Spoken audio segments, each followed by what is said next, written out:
And welcome into another edition of Tobs Talk, everyone. I am Riley Corcoran. The Wilson Tobs coming off their most dramatic win of the season on Saturday night, scoring 3 in the bottom half of the 8th inning to beat the Peninsula Pilots 4-3, also winning the season series at the same time, beating Peninsula 4 times out of 6. They will play one more time, but a big milestone for the Wilson Tobs. More milestones reached this week. They eclipsed their win total from last season. They won just 20 games, already 21 wins with 17 games remaining, hopefully trying to win a few more to make that playoff push. Currently a half game ahead of the Wilmington Sharks and a busy week coming for the Wilson Tobs. They play 3 doubleheaders in a span of 6 days. 4 games against Fayetteville, 3 games against Edenton, 2 of the top teams in the Coastal Plain League. So the Wilson Tobs, it'll be feast or famine as we enter this stretch run in the Coastal Plain League season. On the mound tonight for the Wilson Tobs will be Micah Wells and JT Brubaker, 2 right-handers that have been pretty good, also have turned in some poor starts as well. So hoping the better half comes from them tonight, as they will need it against a Fayetteville team that is scrappy. They play small ball, they'll bunt it all over the place, and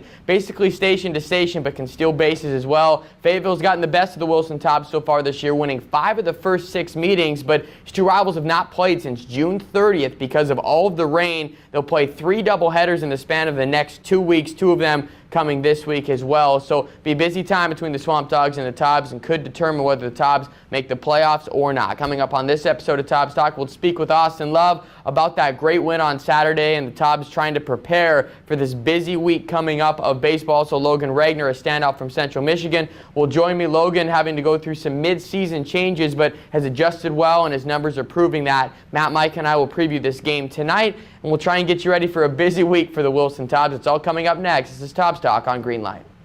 Riley Corcoran back here with Austin Love. Maybe the best win of the season happening on Saturday before the off day yesterday. The Wilson Tobs come from behind to defeat the Peninsula Pilots 4-3 and also win the season series against maybe the hottest team in the Coastal Plain League. So how big of a win was that first off? I mean, that 8th inning was wild, going back and forth after a pitcher's duel. But what did you think of that game on Saturday that was just so dramatic towards the end?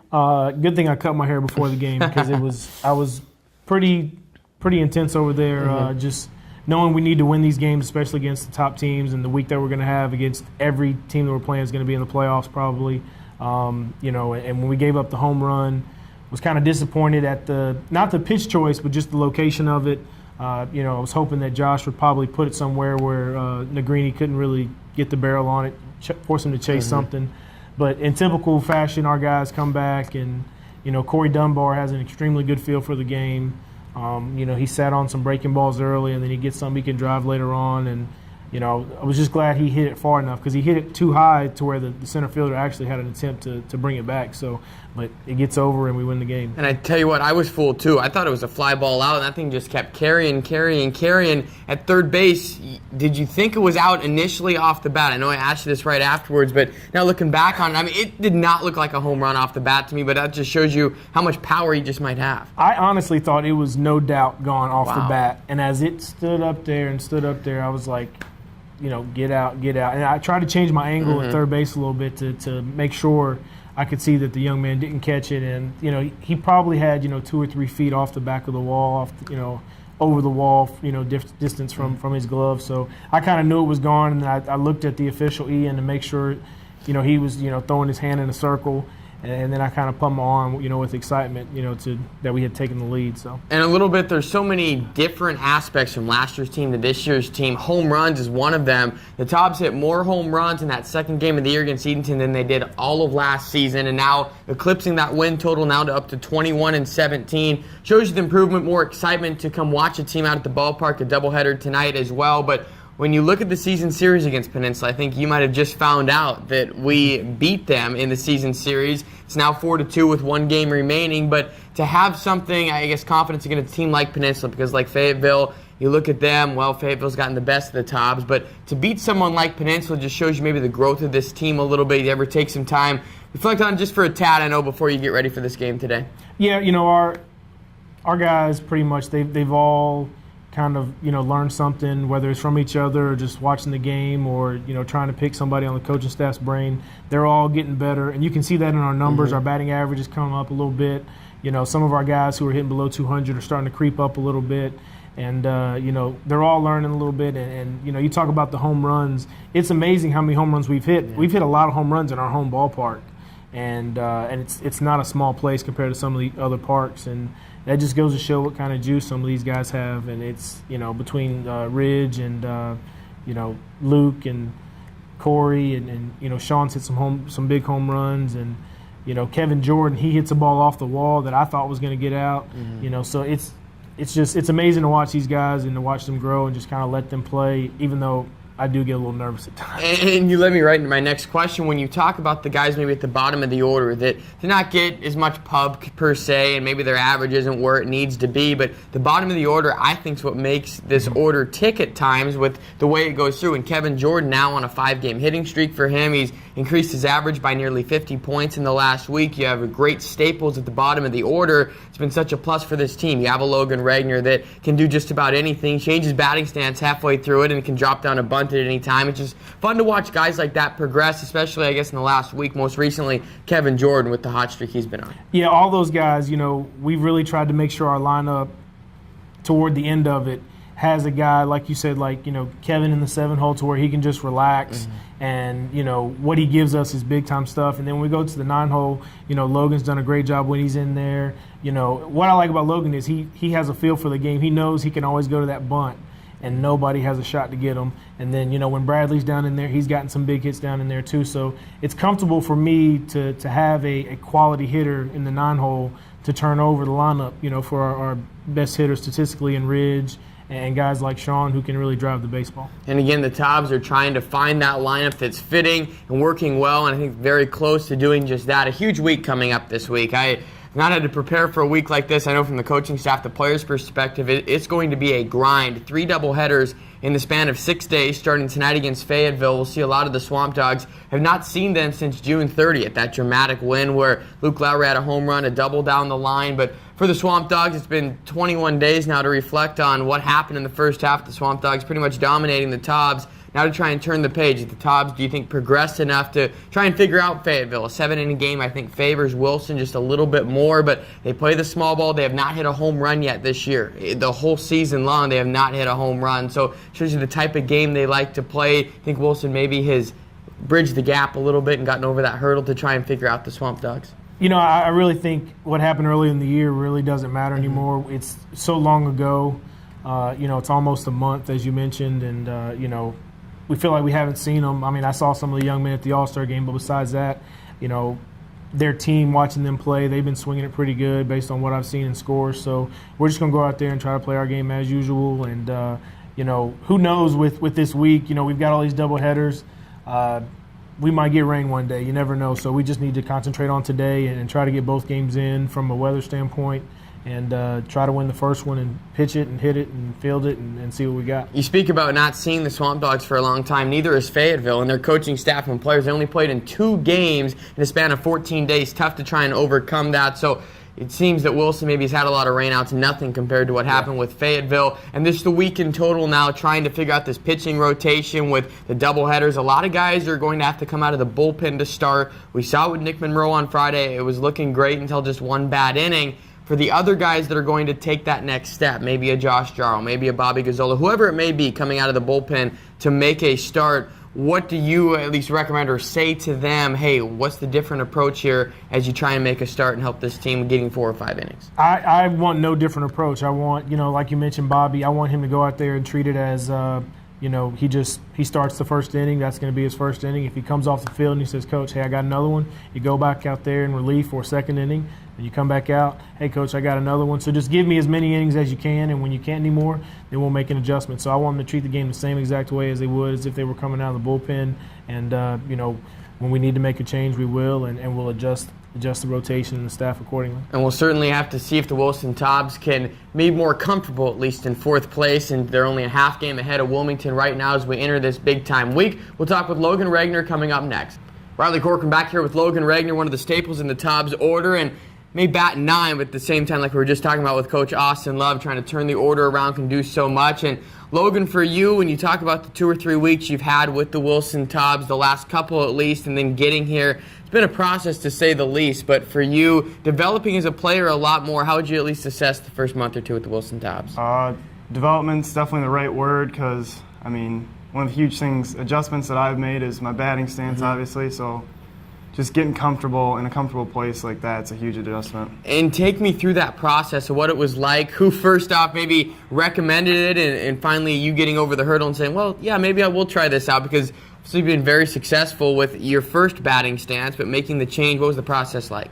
I'm not really sure why. I just know that one day in the cage, I had tried standing up before, standing up tall that is, and then one day in the cage, Collins Cuthro said, you know, I thought coming in that you were going to be one of the guys, one of the lefties that stands with a big open stance and stands real tall, and then you come in and you're almost squatting on the ground. So I don't know why, but I just tried it in the cage right after he said that, and it just felt a lot better. Wow, and it's worked out very well. And for you, your speed, you've told me from day number one, has been your biggest asset, you think, and being able to drop that drag button down. And how many teams are going to get this scouting report, I think. But we were talking with Coach Austin Love about it. What goes through your head when maybe you see, well, the third baseman's playing back, or I can drop a drag button down here, because if you lay it down to perfection, it's a base hit every time. Yeah, I mean, it's just a matter of doing it at the right time, the right situation. I mean, if there's a guy on first or a guy on second and there's no outs, that's perfect time, because, I mean, he's either getting over and I'm getting on, or he's at least getting over. So, I mean, it's just a matter of having some feel. And you've been a standout all the way along the line at Central Michigan, just finishing out your freshman year. And now coming to Wilson, there's a lot of people on this team that have been successful at the Division I level. And for you, instead of batting 1, 2, 3, you move down. In the batting order, it becomes irrelevant at a time. But for you, the process of changing teams and trying to, I guess, adjust to the summer feel, what was that like initially? Was it tough at first, or is it something that just kind of breezed right over, wasn't that big of a deal for you?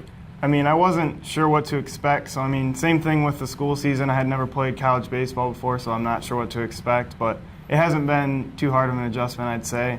I mean, like you said, batting leadoff most of the year in college, but the 9-hole is really like a second leadoff when you think about it. So that's really not that big of an adjustment either. And for school ball with you, the numbers, we could go on, but you were top 3 in pretty much every offensive category. What was that like at Central Michigan, adjusting that college baseball level and being a staple at the top of the order? Not many freshmen get to do that, and you were very successful, hence why you're here right now. But what was the college baseball season like just a little bit before the Wilson Tobs season?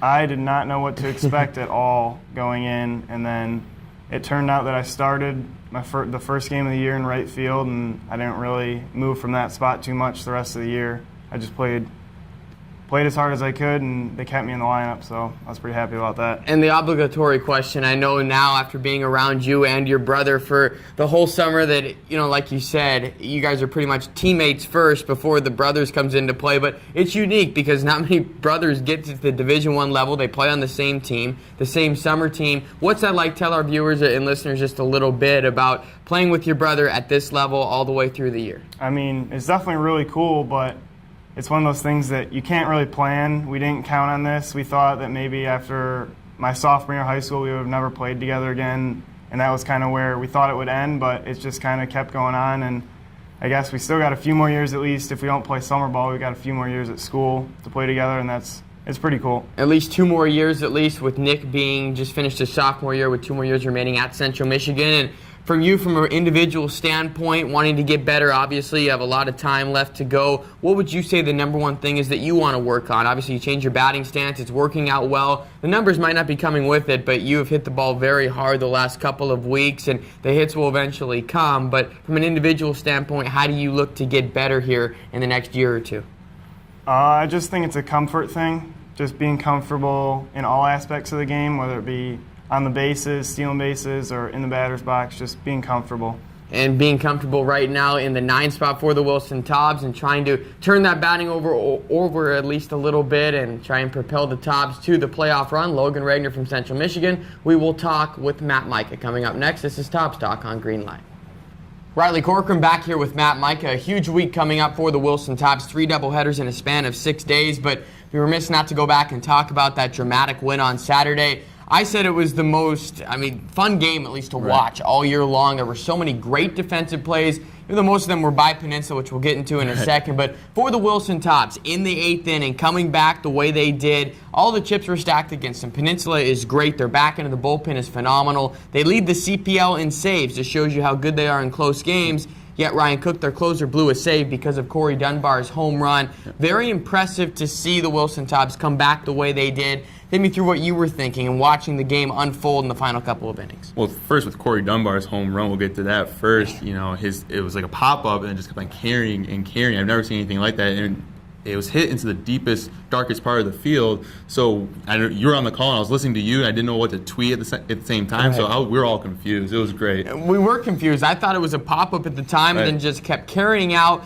And we can talk about, well, maybe it was the win, maybe it wasn't. I think that is a testament to show how much power Corey Dunbar really has. And he bats sixth. That's irrelevant. I think we're talking about batting order a ton today, but with Corey Dunbar, he'll be the starting catcher at North Carolina next year. It seems like when he barely even hits a ball, but if he squares it up, it's going to go out. Remember, he had the game-winning sacrifice fly a couple games ago where it's just kind of a pop-up and it drifted all the way to the warning track. The power that he showcases, and with Luke Lowry, it's pretty impressive about a 4-5-6 combo for the Wilson Tobs. Yeah, with Lowry and Dunbar, they have something special. They have that, that baseball, there's just something about them where they have a chance, do something very special with the gift that they were given. Both of them have incredible amount of power. We mentioned it before with Lowry just hitting bombs during BP, calling the bomb squad captain, but it's just special to see them play. And the Wilson Tobs now have eclipsed the win total from last year. They're 21-17. They have 17 games remaining. All of them are going to be tough, which we'll get to in a second, the remaining schedule. But for the Wilson Tobs now, as we try and move forward but look back at how well they have done since last year, hitting all those home runs, winning 21 games to try and build that momentum, defeating Peninsula in the season series goes without saying. It's a huge understatement to say that that's a big win because they have defeated Peninsula now 4 out of 6 times, and Peninsula's the hottest team in the CPL. To be able to beat good teams, how does that speak volumes, at least, about what Wilson's done the last couple of weeks? Huge volume. Like you mentioned before, Peninsula's the hottest team, and if they keep on this stretch, they're playing Edenton a couple of times, and they're the top dog in the entire league. So build that momentum against them. It's going to be huge for them. And we'll see if the Wilson Tobs can do that this week. We turn the page now. A lot of doubleheaders, 3 of them in the span of the next 6 days. Let's focus on tonight. Fayetteville comes in 2 7-inning games, and the approach from a 7-inning game to a 9-inning game a bit different with the pitching side of things, which we'll get to very shortly. But from the standpoint of team against team, who do you think it favors, if anyone at all, with Fayetteville wanting to play their small ball, but Wilson, they come in bunches as far as scoring. 1 big inning, game could be over. Yeah, I really don't think it favors anyone per se. Both teams, it's kind of the exact same thing. It's just another ball game. Pitchers have to pitch at least 1 inning at a time, get 3 outs at a time, and you just score more runs than the other team. I don't think it favors anyone per se. Coach Love was talking earlier about the pitchers have to relievers are going to have to step up and be starters, and they're just going to have to pitch 1 inning at a time. And you talk about the schedule this week. It's amazing the people that Wilson is going to play. Fayetteville twice. Talk about Columbia tomorrow, Edenton 3 times, Fayetteville again on the weekend, Peninsula. The next 5 days are going to be against playoff teams. Right. Every single one of those squads is going to make the playoffs, try and make the Wilson Tobs better. I think it's going to be really eclipse the moment, or they're going to fall under and get maybe in 5th, even 6th place. Hopefully the Tobs can develop a winning streak and trying to build a streak. What goes along saying with that, with Tex trying to shave his beard? Right. I know that we have talked about that. If the Tobs do win both games tonight, Tex, one of the most loyal, if not the most loyal, Tobs fan, will shave his beard.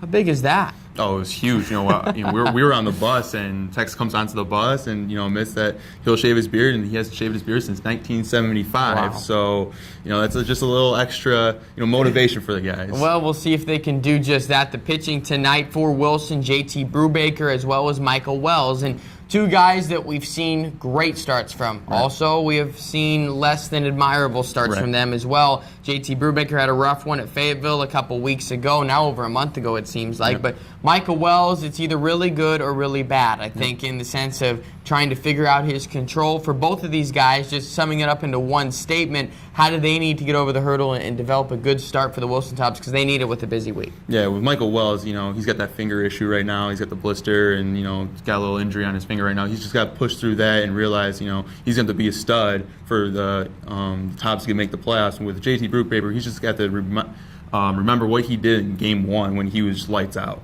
And we'll see if the Wilson Tobs can do that along with their starting pitching. A busy week coming up. We'll be back on Tobs Talk tomorrow already to talk about Columbia, which I'm excited to. But for the Wilson Tobs tonight, trying to get 2 wins, maybe even 1, just to try and keep pace and stay ahead of Wilmington. We'll wrap up the show next. This is Tobs Talk on Greenlight.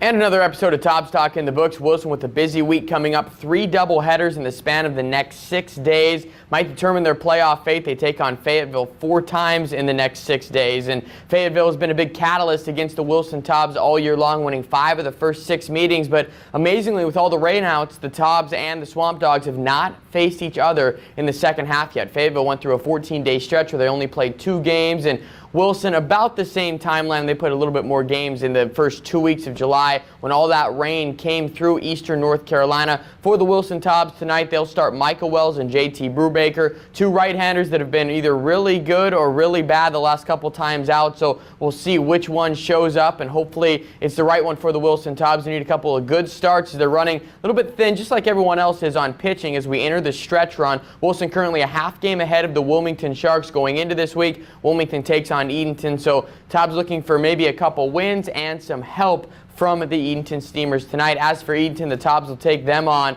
in a 3-game series in a span of 2 days, Wednesday and Thursday, just right in the middle of this busy week. And Edenton, of course, in first place right now. The Tobs trying to build momentum after that great win on Saturday against Peninsula, who leads the CPL in the second half with their record at just 12-4 now coming into this game. Corey Dunbar, a dramatic home run in the bottom of the 8th inning. The Tobs get 2 wins tonight. We will find out, and we'll be on Tobs Talk tomorrow. The Tobs get ready to take on the Columbia Blowfish. We'll see you then. This is Tobs Talk on Greenlight.